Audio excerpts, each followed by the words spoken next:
Мен жоғарыда әшімнен жазған 2 кітапты айтып өттім. 2006 жылы әшімнің 110 жылдығын өткізу қарсаңында әшімге арнап бір таңдамалы күй жинағын шығардым. Бұған мына 20 күй шықты. Бұл да әзір халық қолына тарқалып барлық орында көріп жатыр. Бұл әшімнен жазған менің 3-ші кітабым.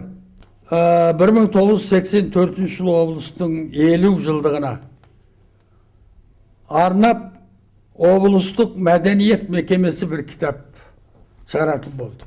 Бұл кітаптың ішінде негізінен Шинжаңда жасаған Бейсенбі Дөнімбайұлы, Қожакен Азарұлы, Қайрақбай Шалекен, Әшім Дүңшұлы. Осы 4 адамның күйлерінен таңдалып шыққан кітап. Мен бұған Әшімнен 15 күй бердім. Күй аңызымен толық жазып бердім. Бұл жерде айта кететін бір іс бар. Мен Әшімнің шәкіртімін. Маған да шәкірт болғандар аз емес. Бірталай шәкірттерім бар. Енді осы жігіттер, осы балалар маған шәкірт болумен бірге менің қолымдағы нәрседен ізденіп, талаптанып бір кітап жазсақ деген үмітте болып маған неше рет келді. Соның кейін мен қолымдағы нәрселерімді тартқаным жоқ. Әшім және Іле аймағының күйлері деген атпенен Алматы баспасынан басылым көріп, мына кітап жақында қолыма тиді. Мына Ардаби әкепті. Мен бұны көріп қатты қуандым.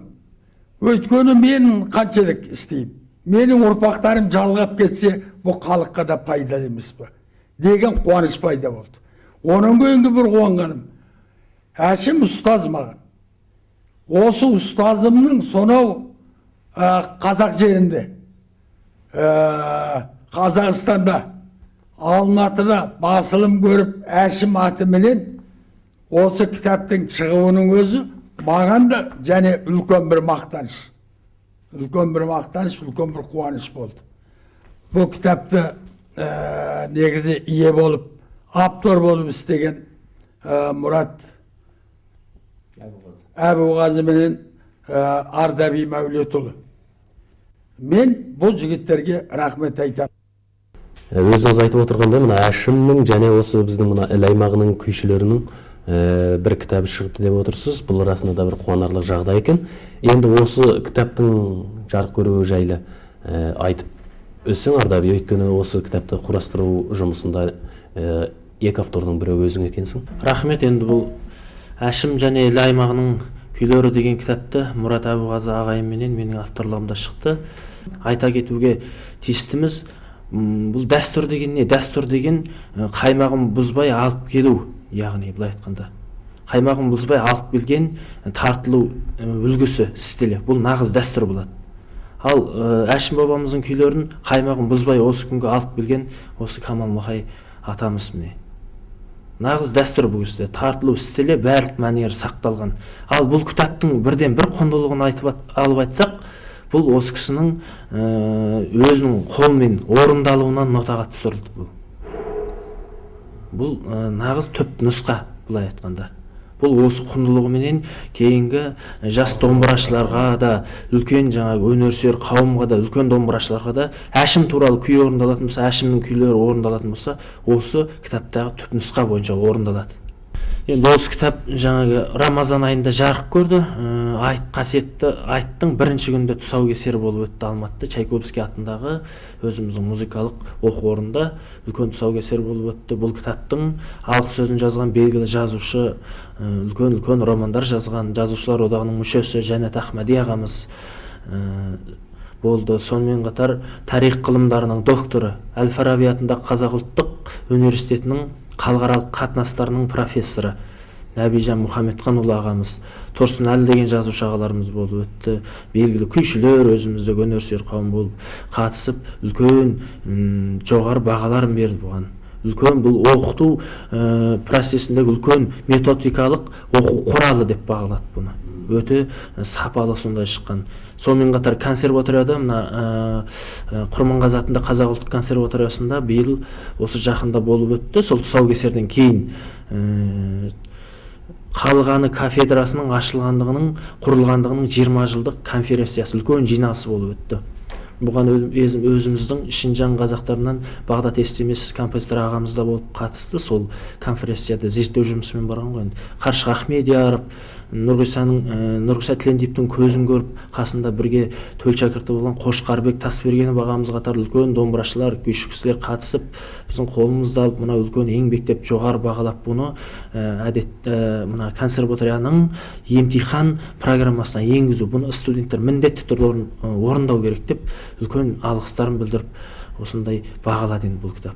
Сонымен қатар біздің Чайковскийдің басшылығынан тұсаукесерден кейін үлкен алғыс хат жіберді Камал Ақсақалға. Осы Әшім бабамыздың осындай ұлы мұрасын, осы дүниеге қаймағын бұзбай алып келген, сонымен қатар қазақ елінде міне жарық көріп, бұл енді қалай дегенмен де атадан балаға қалған үлкен дәстүрлі күйшілік мектеп екенін мойындап, былай айтқанда солай үлкен алғыс хаттарын жіберді. Чайковский атындағы музыкалық колледждің былтыр құрылғандығына 75 жыл толып, үлкен мерейтой өтті. Сол тойда мынау колледждің жалпы 75 жылдығына мағлұмат деген үлкен журнал, мынау жалпы колледж тарихынан үлкен мағлұматқа енді осыны қоса Камал Ақсақалға мынандай хат жіберді.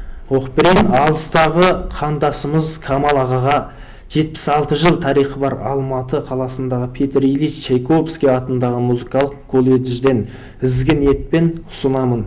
Әйгілі күйші Әшім бабамыздың күйлерін халыққа таратып, насихаттап жүрген сол күйлерді біздің оқушымыз Ардабиге үйреткен сізге үлкен рахмет. Құдай денсаулық беріп, қолыңыздан домбыраңыз түспесін, құлағыңыздан күй әуені кетпесін.